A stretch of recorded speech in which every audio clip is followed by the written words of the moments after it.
ನಮಸ್ಕಾರ ವೀಕ್ಷಕರೇ, ಶ್ರೀಗರಿ ವಾರ್ತೆಗರಿಗೆ ಸ್ವಾಗತ. ನಾನು ನಿಮ್ಮ ಗ್ರಹೇಶ್ವರ ಗಾರ್ಡಿಗೇಂದ್ರ. ದಿನಾಂಕ ಜೂನ್ 21, 2026ರಂದು ಕನ್ನಡ ಚಳವಳಿ ವಾಟಾಳ್ ಪಕ್ಷದ ಅಧ್ಯಕ್ಷರಾದ ಶ್ರೀ ವಾಟಾಳ್ ನಾಗರಾಜ್ ರವರ ನೇತೃತ್ವದಲ್ಲಿ ಮೈಸೂರಿನ ಆರ್ಗೇಟ್ ಬಳಿ ಪ್ರತಿಭಟನೆಯನ್ನು ನಡೆಸಲಾಯಿತು. ಈ ಸಂದರ್ಭದಲ್ಲಿ ಪಾರ್ಥಸಾರಥಿ, ಕನ್ನಡ ಹೋರಾಟಗಾರರು, ವಾಟಾಳ್ ನಾಗರಾಜ್ ಅಭಿಮಾನಿಗಳು ಭಾಗವಹಿಸಿದ್ದರು. ಅಡ್ಡ ಮತದಾನ ನಿಲ್ಲಲೇಬೇಕು. ಅಡ್ಡ ಮತದಾರರಿಗೆ ಶಿಕ್ಷೆ ಆಗಲೇಬೇಕು. ಶಿಕ್ಷೆ ಆಗಲೇಬೇಕು.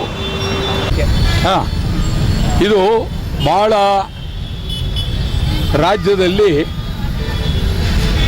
ಹೊಸ ಸರ್ಕಾರ ಬಂದ ಮೇಲೆ ನಡೆದಿರ್ತಕ್ಕಂಥ ಇದೊಂದು ಅತ್ಯಂತ ಅಪಾಯಕಾರಿ ಬೆಳವಣಿಗೆ.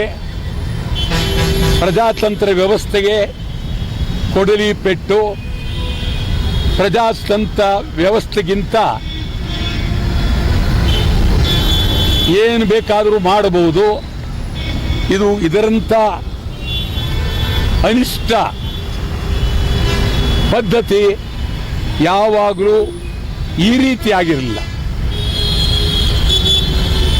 ಇದು ವ್ಯವಸ್ಥಿತವಾಗಿ ಆಗಿದೆ. ಯಾರು ಅಡ್ಡ ಮತದಾನ ಮಾಡಿದ್ದಾರೆ ಇದನ್ನ ತೀವ್ರವಾಗಿ ಕಂಡುಹಿಡಿಯಬಹುದು. ಸುಪ್ರೀಂ ಕೋರ್ಟ್ ಆಗಲಿ, ಹೈಕೋರ್ಟ್ ಆಗಲಿ ಮತಚೀಟಿಯನ್ನು ತರಿಸಿ ಅದನ್ನ ಪರಿಶೀಲನೆ ಮಾಡಿದರೆ ಯಾರು ಅಡ್ಡ ಮತದಾನ ಮಾಡಿದ್ದಾರೆ ಅಂತೇಳಿ ಗೊತ್ತಾಗುತ್ತೆ. ಇದಕ್ಕೆ ಅಡ್ಡ ಮತದಾನಕ್ಕೆ ತೀವ್ರ ಶಿಕ್ಷೆ ಆಗಬೇಕು, ಭಾರಿ ಶಿಕ್ಷೆ ಆಗಬೇಕು. ಒಂದು ಕನಿಷ್ಠ ಯಾರು ಏನೇ ಪ್ರಜಾತಂತ್ರ ವ್ಯವಸ್ಥೆ ಉಳಿಬೇಕಾಗಿದೆ. ಇದು ಕೊಲೆಗಿಂತಲೂ ಅಪಾಯಕಾರಿ. ಇದು ಕೊಲೆಗಿಂತಲೂ ಅಪಾಯಕಾರಿ. ಯಾರು ಅಡ್ಡ ಮತದಾನ ಮಾಡಿದ್ದಾರೆ ಜೀವನ ಪರ್ಯಂತ ಚುನಾವಣೆಗೆ ನಿಲ್ಲಬಾರದು ಮತ್ತು ಜೈಲ್ ಆಗಲೇಬೇಕು. ಇದು ಅಡ್ಡ ಮತದಾನಕ್ಕೆ ಮಾಡಬೇಕಾಗಿರುವ ಮೂಲಭೂತವಾದಂಥ ಕೆಲಸ. ಮತ್ತು ಪಕ್ಷಾಂತರದ ಬಗ್ಗೆ ಏನಾಗೋಗಿದೆ, ಈಗ 3/2 ಭಾಗ ಯಾರು ಹೊರಗೆ ಹೋಗ್ತಾರೆ ಅವರ ಮೇಲೆ ಯಾವುದೇ ಶಿಸ್ತು ಕ್ರಮ ಇಲ್ಲ ಅಂತೇಳಿ 10ನೇ ಶೆಡ್ಯೂಲ್ ತಿದ್ದುಪಡಿ ಆಗಿದೆ. ಒಳ್ಳೆಯದಲ್ಲ. ಅದು ಪ್ರಾಮಾಣಿಕವಾಗಿ ಚಿಂತೆ ಮಾಡಬೇಕು. ಈಗ ನೀವು ನೋಡೋದಾದರೆ ಮಹಾರಾಷ್ಟ್ರದಲ್ಲಿ ಉದ್ಧವ್ ಠಾಕ್ರೆ ಇಡೀ ಪಾರ್ಟಿ ಮೊದಲು ಈ ದೇಶದಲ್ಲಿ ನಾಶ ಮಾಡಿದ್ರು. ಈ ನಾಶ ಮಾಡೋದಕ್ಕೆ ಮೊದಲನೇ ಪೂಜೆ ನರೇಂದ್ರ ಮೋದಿಯವರೇ ಮಾಡಿದ್ರು. ಈ ದೇಶದ ಮಹಾಪ್ರಧಾನಿಯವರೇ, ಬಿಜೆಪಿಯವರೇ ಶಿವಸೇನೆಯನ್ನ ಅಲ್ಲಿ ಸಂಪೂರ್ಣ ಮುಗಿಸಿದ್ರು. ಅದಾದ ಮೇಲೆ ಕೋಲ್ಕತ್ತಾ ಮಮತಾ ಬ್ಯಾನರ್ಜಿ ಸಂಪೂರ್ಣ ಇನ್ನೂ ಮಮತಾ ಬ್ಯಾನರ್ಜಿ 10 ಚುನಾವಣೆಗೆ ಗೆಲ್ಲುವಷ್ಟು ವಿಧಾನ ಸಾಮರ್ಥ್ಯ ಇತ್ತು. ಎಲ್ಲ ರೀತಿಯ ಕೆಟ್ಟ ಚಿಂತನೆಗಳನ್ನು ಬೆಳೆಸಿ ಅಲ್ಲಿ ಕಲ್ಕತ್ತಾದಲ್ಲಿ ಮಮತಾ ಬ್ಯಾನರ್ಜಿ ಪಕ್ಷವನ್ನು ಕಿತ್ತಾಕಿ ಬಂದಿರತಕ್ಕಂಥ ಸದಸ್ಯರುಗಳನ್ನು ಬಹಳ ಬುದ್ಧಿವಂತಿಕೆಯಿಂದ 3/2 ಭಾಗ ಕರ್ಕೊಂಡ್ರು.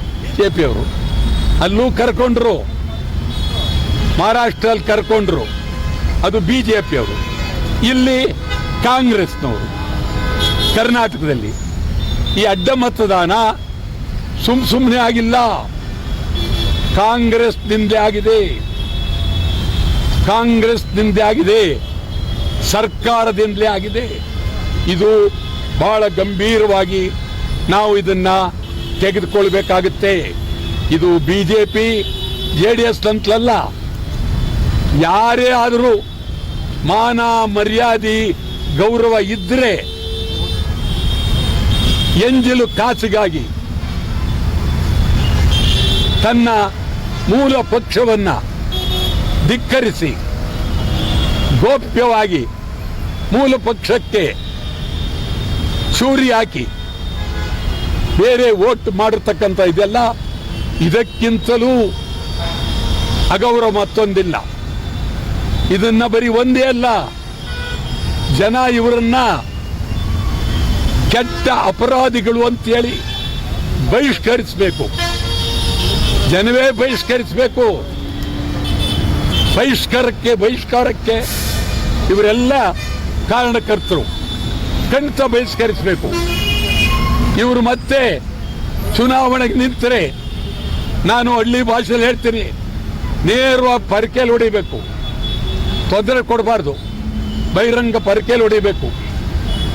ಇವರಿಗೆ ಗೌರವ ಇದ್ರೆ ಎಂಥ ಅನ್ಯಾಯ, ಕಂಡಂಗೆ ಬಹಳ ಗುಟ್ಟಾಗಿ ಈ ಕಡೆ JDS, ಆ ಕಡೆ ನನಗನ್ನಿಸ್ತದೆ ಕಾಂಗ್ರೆಸ್ನವರು ಪ್ರಾಮಾಣಿಕ ಆಗಿದ್ದಾರೆ, 5ನೇ ಅಭ್ಯರ್ಥಿ ಹಾಕಬಾರ್ದಾಗಿತ್ತು. ಏನೋ ಇರಲಿ, ಒಂದು ಓಟ್ ಹೆಚ್ಚು ಕಡಿಮೆ ಇರುತ್ತೆ, ನಾವು ಭದ್ರವಾಗಿ ಚುನಾವಣೆ ಮಾಡೋಣ, ಅವಿರೋಧವಾಗಿ ಆಗುತ್ತೆ ಅಂತ ಉದ್ದೇಶಪೂರ್ವಕವಾಗಿ ವಿರೋಧ ಪಕ್ಷಗಳನ್ನು ತುಳಿಲೇಬೇಕು. ನಾನು ನನ್ನ ಸರ್ಕಾರ ಬಂದಿರುವಾಗ ಇದೊಂದು ನನಗೆ ಪ್ರತಿಭೆ, ನನಗೆ ಗೌರವ, ನನಗೆ ಶಕ್ತಿ, ಇಡೀ ಪ್ರಪಂಚವೇ ನನ್ನನ್ನು ಬಂದಿರುವುದನ್ನು ಗೌರವವನ್ನು ಸ್ವೀಕಾರ ಮಾಡೋಕ್ಕೆ ಈ ಕೆಲಸ ಮಾಡ್ತೀವಿ ಅಂತೇಳಿ ಮಾಡಿರ್ತಕ್ಕಂಥದ್ದು. ಮತದಾರರು ನೀವು ಯಾರು ವೋಟ್ ಹಾಕಿದ್ದೀರಿ ಅವರು ಪಕ್ಷಾಂತರಿಗಳಾದರೆ ಊರಿಗೆ ಸೇರಿಸಬೇಡಿ, ನೀರು ಕುಡಿಬೇಡಿ, ಮದುವೆ ಮನೆಗೆ ಹೋಗಬೇಡಿ, ಅವ್ರ ಮನೆ ಹೆಣ್ಣು ತರಬೇಡಿ, ಗಂಡು ತರಬೇಡಿ. ಸಾಮಾಜಿಕ ಬಹಿಷ್ಕಾರ ಒಂದು ಕಡೆ, ಮತ್ತೊಂದು ಕಡೆ ಚುನಾವಣೆ ಕಾನೂನು ದೊಂಬರಾಟ ಆಡೋದು ಬೇಡ. 3/2 ಭಾಗ ಅಂದರೆ ಅಪಾಯ ಇಲ್ಲವೇ ಇಲ್ಲ. ಒಬ್ಬನೇ ಹೋಗ್ಲಿ, ಇಬ್ಬರೇ ಹೋಗ್ಲಿ, 3/2 ಭಾಗ ಹೋಗ್ಲಿ, ಅವ್ರದ್ದು ಸದಸ್ಯತ್ವ ರದ್ದಾಗಬೇಕು. ಜೊತೆಗೆ ಬರೀ 6 ವರ್ಷ ಅಲ್ಲ, ಜೀವನ್ ಪರ್ಯಂತ ಚುನಾವಣೆಗೆ ನಿಲ್ಬಾರ್ದು. ಇದು ಅದ್ಭುತವಾಗಿ ಆಗಬೇಕಾಗಿದೆ. ಇದ್ರ ಜೊತೆಗೆ ಜನ ನಿಜವಾಗ್ಲೂ ನಿಮಗೆ ಅರ್ಥವಾಗ್ತಾ ಇದ್ದಾರೆ, ಜನರಿಗೆ ಮತದಾರರಿಗೆ ಅರ್ಥವಾಗಿದ್ರೆ ಭಾರಿ ಹೋರಾಟ ಮಾಡಲೇಬೇಕು ಇವರ ವಿರುದ್ಧ. ನಾನು ಇಡೀ ರಾಜ್ಯಾದ್ಯಂತ ಹೋರಾಟ ಮಾಡ್ತೇವೆ. ನೀವು ಎಲೆಕ್ಷನ್ ನಿಂತ್ಕೊಂಡಾಗ ಅಡ್ಡ ಮತದಾನ ಆಗಿತ್ತು MLC ಮತ್ತೆ ನೀವು ಕೇಸ್ ಹಾಕ್ತೀನಿ ನಿಂತಿದ್ರಿ, ಏನಾಯ್ತು? ಏನಂದ್ರಿ? ನೀವು MLC ಎಲೆಕ್ಷನ್ ನಿಂತಾಗ ಅಡ್ಡ ಮತದಾನ ಆಗಿದ್ಯಾ, ನೀವು ಕೇಸ್ ಬೇರೆ ಹಾಕ್ತೀನಿ ನಿಂತಿದ್ರಿ. ನಾನು ನಿಮಗೆ ಹೇಳ್ತಾ ಇದ್ದೀನಿ, ವಿಧಾನ ಪರಿಷತ್ತಿನ ಚುನಾವಣೆ ನಿಮ್ಮ ಜಿಲ್ಲೆನೂ ಸೇರಿತ್ತು. ಹಾಸನ, ಮಂಡ್ಯ, ಚಾಮರಾಜನಗರ ಸೇರಿತ್ತು. ನಿಮ್ಗೆ ಹೇಳೋದಾದ್ರೆ ಸತ್ಯದ ಕತೆ ಗೊತ್ತಾಗುತ್ತೆ. ಒಂದು ವೋಟ್ಗೆ 9,500 ರೂಪಾಯಿ, ಒಟ್ಟು 22 ಕೋಟಿ ಒಟ್ಟು ವ್ಯಾಪಾರ ಆಗೋಯ್ತು. 22 ಕೋಟಿ ಮೊದಲನೇ ಓಟು. ಎರಡನೇ ಓಟು, ಒಂದು ಓಟ್ಗೆ 5,000 ರೂಪಾಯಿ, ಅದು 10 ಕೋಟಿ ಆಗಿರ್ತಕ್ಕಂಥದ್ದು. ಮೂರನೇ ಓಟು ನಾನು ಹೆಂಗೆ ಕೇಳಿದೆ ಓಟು ಅಂದರೆ ಹನುಮಂತಯ್ಯನವರು, ನಿಜಲಿಂಗಪ್ಪನವರು, ದೇವರಾಜರ್ಸ್, ಕೆ ಸಿ ರೆಡ್ಡಿ ಇವರೆಲ್ಲರನ್ನು ತೋರಿಸಿ ಪ್ರಜಾಪ್ರಭುತ್ವದ ದೃಷ್ಟಿಯಲ್ಲಿ ನೀವು ಓಟ್ ಹಾಕಿ. ಉಪಾಧ್ಯಾಯರು ಅಂತಂದರೆ ನೀವು ಬಹಳ ಮೇಲ್ವರ್ಗದವರು, ಉಪಾಧ್ಯಾಯರಿಗೆ ನಿಜವಾಗಲೂ ಗೌರವ, ಘನತೆ ಮತ್ತು ರಾಷ್ಟ್ರಪತಿಗಿಂತ ಹೆಚ್ಚಾದವರು ಅಂತ ಹಾಕಿದ್ದೆ. ಮೊದಲನೇ ಓಟು 9,000 ಕೊಟ್ಟರು, ಎರಡನೇ ಓಟು 5,000 ಕೊಟ್ಟರು. ನನ್ನನ್ನು ಅವರು ಅಯ್ಯೋ ಪಾಪ ಇವ್ರ ಹೆಸರಿನಲ್ಲಿ ಹೇಳ್ಕೊಂಡವ್ರೆ, ಹನುಮಂತಯ್ಯನ ಹೆಸರು ಹೇಳವ್ರೆ, ಅರಸು ಹೆಸರು ಹೇಳವ್ರೆ, ಕೆ ಸಿ ರೆಡ್ಡಿ ಹೆಸರು ಹೇಳವ್ರೆ, ಪ್ರಜಾಪ್ರಭುತ್ವ ಹೇಳಿದ್ದಾರೆ, ರಾಷ್ಟ್ರಪತಿಗಿಂತ ಉಪಾಧ್ಯಾಯರು ದೊಡ್ಡವರು ಅಂತ ಹೇಳಿದ್ದಾರೆ ಅಂಥೇಳಿ ಸುಮಾರು ಮೂರನೇ ಮತ 14,000 ಓಟ್ ಕೊಟ್ಟವ್ರೆ. ಮೊದಲನೇ ಮತ 9,000 ಗೆದ್ದ. ನಾವೆಲ್ಲ ಮನೆಗೆ ಹೋದೋ. ಈಗ ಅದ್ರ ಬಗ್ಗೆ ಬಹಳ ತೀವ್ರವಾಗಿ ಚಿಂತನೆ ಮಾಡ್ತಾ ಇದ್ದೀವಿ. ನಾನಂತೂ ಇಡೀ ರಾಜ್ಯದಲ್ಲಿ ಇವತ್ತು ನಿಮಗೆ ಹೇಳೋದಾದರೆ ಸತ್ಯನ ವಿಧಾನ ಪರಿಷತ್ನಲ್ಲಿ ಬಂದಿರುವ ಸುಮಾರು 50 ಭಾಗ ಸದಸ್ಯರು ಹಣದಿಂದ ಬಂದಿದ್ದಾರೆ. 50 ಭಾಗ ಸದಸ್ಯರು ಹಣದಿಂದ. ಆದ್ದರಿಂದ ನಾವು ಒಂದು ವಿಧಾನ ಪರಿಷತ್ತು ರದ್ದಾಗಬೇಕು, ಇಂಥವರು ಬರೋದಾದರೆ ಬೇಡ. ಇಲ್ಲ, ಚುನಾವಣೆಯಲ್ಲಿ ಪ್ರಾಮಾಣಿಕತೆ ಕಾಣಬೇಕು. ಅದರಲ್ಲಿ ರಾಜ್ಯ ಮತ್ತು ಕೇಂದ್ರದ ಚುನಾವಣಾ ಆಯೋಗ ಸಂಪೂರ್ಣ ಸತ್ತೋಗಿದೆ, ಇಲ್ಲವೇ ಇಲ್ಲ. ಅದು ಆ ಕಾಲದಲ್ಲಿ ಸಿದ್ದರಾಮಯ್ಯ ಮತ್ತು ಶಿವಬಸಪ್ಪ ನಿಂತಿದ್ದಾಗ ಆ ಪೀಟರ್ ಅಂತೇಳಿ ಭಾಳ ಆ ವ್ಯಕ್ತಿ ನಡ್ಕೊಂಡ ರೀತಿ ರಾಜ್ಯದಲ್ಲಿ ಸುಮಾರು 8 ವರ್ಷ ಅಧಿಕಾರದಲ್ಲಿದ್ದು ಇಂಥ ಯಾವುವು ಗಣನೆಗೆ ಬರಲಿಲ್ಲ. ಸಿದ್ದರಾಮಯ್ಯನ ಇದರಲ್ಲಿ ಸಿದ್ದರಾಮಯ್ಯನ ಮೂಲೆ ಗುಂಪು ಮಾಡಿದ್ರು. ಯಾಕೆ ಮೂಲೆ ಗುಂಪು ಮಾಡಿದ್ರು ಅಂತೇಳಿ ಈ ರಾಜ್ಯದ ಜನನು ಕೇಳಲಿಲ್ಲ. ಇದು ಇವತ್ತು ಬೇರೆ ಸರ್ಕಾರ ಬಂದಿದೆ. ಬೇರೆ ಸರ್ಕಾರ ಬಂದು ನಮ್ಮ ಆಡಳಿತ ನಾವೇ ಅಂಥೇಳಿ ಇದೊಂದು ರೀತಿ ಪ್ರಜಾಪ್ರಭುತ್ವವನ್ನು ಮೀರಿ ಒಂದು ಹೊಸ ಚಿಂತನೆಗಳು ಬರ್ತಾ ಇದೆ. ಈಗ ನೋಡಿ, ನಿಮಗೆ ತಿಳಿದಿರೋ ಮಟ್ಟಿಗೆ ಈ ವಿಧಾನಸೌಧ ಹತ್ರ ಪ್ರಜಾ ಸೇವೆ ಅನ್ನುವ ಒಂದು ಇಲಾಖೆ, ಪ್ರಜಾ ಸೇವೆ ಅನ್ನುವ ಇಲಾಖೆ ಬರುತ್ತೆ.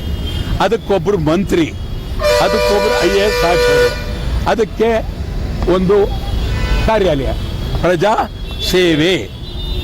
ಈಗ ಇವರೆಲ್ಲ ಮಿಕ್ಕ ಮಂತ್ರಿಗಳಿಗೆ ದನ ಕಾಯೋದು ಇವ್ರು ಯಾವ ಸೇವೆ ಮಾಡೋಕ್ಕಿರೋದು? ಯಾಕೆ ಕಾರಣ ಏನು? ಮಂತ್ರಿಗಳು ಮೇರು ಮುಖ್ಯಮಂತ್ರಿ ಹಾಕಿದ್ದಾರೆ, ಹೋಮ್ ಮಿನಿಸ್ಟರ್ ಹಾಕಿದ್ದಾರೆ, PWD ಹಾಕಿದ್ದಾರೆ. ಇದಕ್ಕೆ ಈ ಹೊಸ ಇಲಾಖೆ ತೆಗೆಯುವಂಥದ್ದೇನಿದೆ? ಮತ್ತು ಲಂಚ ನಿರೋಧ ಸರ್ಕಾರ ಮಾಡ್ತೀವಿ ಅಂತ ಮೊದಲು ಪ್ರಾಮಾಣಿಕವಾಗಿ ನೀವು ನ್ಯಾಯಾಲಯದಾರರು ಒಪ್ಕೊಳ್ಳಿ, ಇಲ್ಲ ದೇವ್ರ ನಂಬಿಕೆ ಇದ್ರೆ ದೇವ್ರ ಮುಂದೆ ಯಾರೋ ಹೋಗಿ ಕರ್ಪೂರ ಹಚ್ಬಿಟ್ಟು ನಿಮ್ಮ ಎಷ್ಟೆಷ್ಟು ಹಣ ಮಾಡಿದ್ದೀರಿ ಇಡೀ ಜೀವನದಲ್ಲಿ, ಮುಖ್ಯಮಂತ್ರಿ, ಮಂತ್ರಿಗಳು, ಶಾಸಕರು, MP ಗಳು, ನೀವು ದುಡ್ಡು ಯಾವ ರೀತಿ ಮಾಡಿದ್ರಿ, ಹೆಂಗು ಬಂತು, ಅದು ಒಂದು ತೀರ್ಮಾನ ಆಗೋಗಲಿ. ಲಂಚ ನಿರೋಧ, ಲಂಚ್ಕೋರ್ರೆ ನೀವು ಸರ್ಕಾರ ನಡೆಸೋರು, ಲಂಚ್ ನಿರೋಧ ಎಲ್ಲಿ ಮಾಡ್ತೀರಿ? ಎಲ್ಲ ಮಂತ್ರಿಗಳಲ್ಲಿ ಬಹುತೇಕ ಲಂಚ್ಕೋರಿದ್ದಾರೆ, MP ಗಳು ಲಂಚ್ಕೋರಿದ್ದಾರೆ, ಶಾಸಕರು ಲಂಚ್ಕೋರಿದೆ. ನೀವು ಲಂಚ ತೆಗೆಕ್ಕೆ ಈ ಜನ್ಮದಲ್ಲಿ ನಿಮಗೆ ಸಾಧ್ಯವಿಲ್ಲ. ಈ ಬುರುಡೆ ಭಾಷಣಗಳು ಬೇಕಾಗಿಲ್ಲ. ಮತ್ತು ನಾನು ಈ ಲೋಕಾಯುಕ್ತ ಅವ್ರ ಬಗ್ಗೆ ಬಹಳ ಗೌರವ ಇದೆ. ಲೋಕಾಯುಕ್ತ ರೈಡ್ ಮಾಡ್ತಾ ಇರೋದೆಲ್ಲ ಅಧಿಕಾರಿಗಳನ್ನ ಅವ್ರ ಮನೇಲಿ ನಿಜ 2 ಕೋಟಿ 3 ಕೋಟಿ 1 ಕೋಟಿ ಸಿಕ್ತು ಅಂತ. ಒಬ್ಬವ್ರ ಮನೇಲಿ 2 ಹೆಣ್ಣು ಮಕ್ಕಳು, ಒಬ್ಬ ಗಂಡು ಮಕ್ಕಳು ಎಲ್ಲ ಇರ್ತಾರೆ. ನಾನು ಅದನ್ನು ಬೆಂಬಲಿಸ್ತಾ ಇಲ್ಲ. ಮದುವೆ ಮಾಡಿದ್ರೆ ಇವತ್ತೊಂದು ಮದುವೆ ಅಂತ ಅಂದರೆ ಆಂಜನೇಯನ ದೇವಸ್ಥಾನ ಮುಂದೆ ಮಾಡಿದ್ರು 50 ಲಕ್ಷ ಬೇಕು. ಪಾಯಸ ಅನ್ನ ಅವೆಲ್ಲ ಮಾಡಿ ಎಲ್ಲ ಕೊಟ್ಟು 50 ಲಕ್ಷ ಬೇಕು. ಸ್ವಲ್ಪ ನಮ್ಮ ಎಲ್ಲ ಇದಕ್ಕೆ ಬಂದರೆ ಛತ್ರಕ್ಕೆ ಬಂದರೆ 1 ಕೋಟಿ ಬೇಕು. ಇವರು ಆ 2 ಕೋಟಿ ಕಿತ್ಕೊಂಡು ಹೊಟ್ಟೋದ್ರೆ ಆ ಹೆಣ್ಮಕ್ಳ ಗತಿ ಏನು, ಗಂಡು ಮಕ್ಕಳ ಮದುವೆ ಗತಿ ಏನು? ಇದು ಒಂದು. ಒಬ್ಬ ಮಂತ್ರಿಯನ್ನು ನೀವು ಅರೆಸ್ಟ್ ಮಾಡಲಿಲ್ಲ, ಒಬ್ಬ MP ನ ಅರೆಸ್ಟ್ ಮಾಡಲಿಲ್ಲ, ಒಬ್ಬ ಇವನ್ನ ಅರೆಸ್ಟ್ ಮಾಡಲಿಲ್ಲ.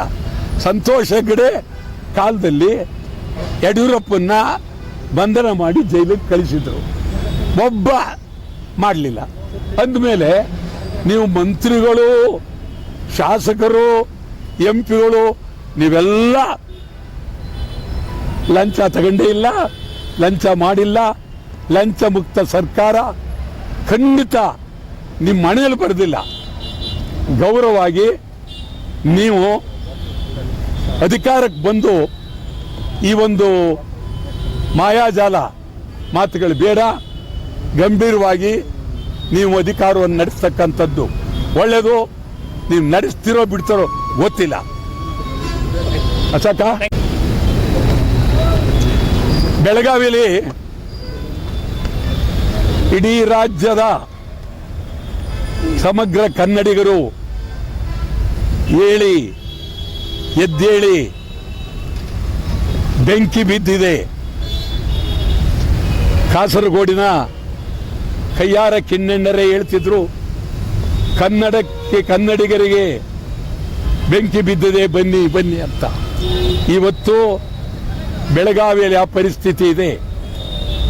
ಬೆಳಗಾವಿಯ ಶಿವಸೇನೆಯವರು, ಮಹಾರಾಷ್ಟ್ರ ಏಕೀಕರಣ ಸಮಿತಿಯವರು 22ನೇ ತಾರೀಕು ಭಾರಿ ಪ್ರಮಾಣದಲ್ಲಿ ಮೆರವಣಿಗೆ ಮಾಡಿ ನಮಗೆ ಮರಾಠಿನೇ ಬೇಕು, ಮರಾಠಿ ತೆಗೆಯಕೂಡದು, ಕನ್ನಡ ಕಡ್ಡಾಯ ಮಾಡಬೇಡಿ ಅಂತೇಳಿ ಬಹಳ ತೀವ್ರವಾಗಿ ಹೋರಾಟಕ್ಕೆ ಹೊರದಿದ್ದಾರೆ. ಇದನ್ನ ಸರ್ಕಾರ ಅವರಿಗೆ ಅನುಮತಿ ಕೊಡಬಾರ್ದು, ಯಾವುದೇ ಕಾರಣಕ್ಕೆ ಮಾಡಬಾರ್ದು. ಅವ್ರನ್ನೆಲ್ಲ ಶಿವಸೇನೆ ಮತ್ತು ಮಹಾರಾಷ್ಟ್ರ ಏಕೀಕರಣ ಸಮಿತಿಯವರನ್ನ ಗಡೀಪಾರು ಮಾಡಬೇಕು. ಇಲ್ಲದೇ ಬಹಳ ಗಂಭೀರವಾದ ಪರಿಸ್ಥಿತಿ ನಿರ್ಮಾಣ ಆಗುತ್ತೆ ಅಂತೇಳಿ ಎಚ್ಚರಿಕೆಯನ್ನ ಕೊಡ್ತೇನೆ. ಮತ್ತೆ ಮುಂದಿನ ವಾರ್ತೆಗರಿಯಲ್ಲಿ ಭೇಟಿಯಾಗೋಣ. ಶ್ರೀಗರಿ, ನಿಮ್ಮ ಮನದಾಳದ ಗರಿ. ನಮಸ್ಕಾರ.